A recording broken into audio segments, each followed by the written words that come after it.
So I can't leave without saying congratulations once again on winning the Nobel Prize. Thank you.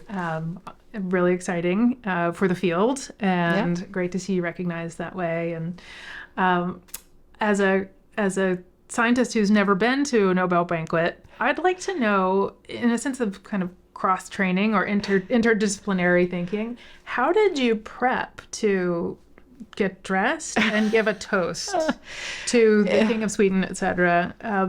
Were there guidelines? Did you have a coach? It's funny, no coach. No.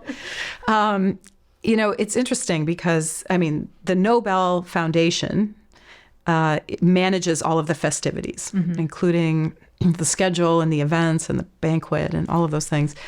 The Royal Swedish Academy has committees that choose the Nobel Prize winners. So there's a chemistry committee. And that's a different body from the Nobel Foundation. So the foundation is responsible for all these festivities and just managing us throughout the week. Yeah. So we were given a very detailed schedule of events, but not much guidance on what to wear, because the history of the Nobel Prizes, if you go and just look at a roster of all Nobel laureates. You wear a tuxedo. They're men, yeah. There are very few women. Yeah. And so for the men, it's very simple. The Nobel Foundation contracts with a tuxedo rental place in Stockholm. So the men don't have to do anything until they arrive there, and then they have an appointment. Their measurements, and then they're done. Yeah, they go in there, an hour later they walk out with a couple of identical white tie suits, and that's what they wear the whole week. Yeah.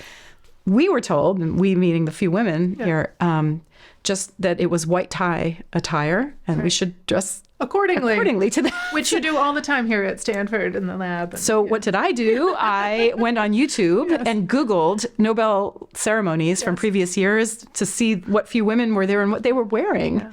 And that was my guidepost. Okay. And then you go online. Yeah. And I just started ordering outfits online. And as a scientist, I'm not somebody who spent a lot of time thinking about fashion. Not that the two are mutually exclusive, but I fit the stereotype of a scientist. So yeah, I'd say the hardest part of winning a Nobel Prize is finding the outfits. That's why I was worried about it. As was I. Yeah. Well, and again, I think we see your propensity to learn from others, right? Your awareness that I can see what others are doing, and then experiment and try a few things. That's right. Yeah. And I was very fortunate that my companion who came with me to the ceremony has much more fashion sense than I do. So I did have some help. So teamwork as well. Yes, exactly. That's right. It was a team. All the themes. It was a team effort. Yeah. That's right. But it all worked out. So I'm Well, it definitely happy. did. That's why I asked about it, because I watched the video, and it's a gorgeous dress. Thank with you. The color, the sparkle, and it was very distinctive without being over the top. So Not over the top at all. Right. That's right. Excellent. Thank you for sharing that. Thank you. That's right. And the speech, I was asked to write a 3-minute speech. With no guidance other than please keep it to 3 minutes. So what I decided to do was to speak to what was an audience in the banquet hall of about 1,200 people, very few of whom were scientists. So I wanted to deliver something about the nature of the science to the non-scientist.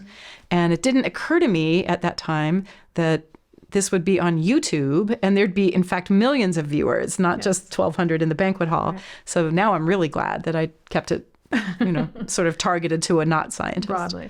I noticed you began by thanking your students and postdocs, actually, in that order. That's right. Yeah. Yes. Let's speak to that. So the work that I was recognized for was work that was performed by mostly graduate students and a few postdocs, but mostly graduate students. And they were people from my lab at UC Berkeley who joined my lab at a time when I was still a young, not even tenured professor with not much of a track record or reputation. And yet a handful of students made a bet on me and took their chance to join the lab of a young person proposing to do all kinds of crazy things. One of which won the Nobel Prize. So without those students, I wouldn't have been there.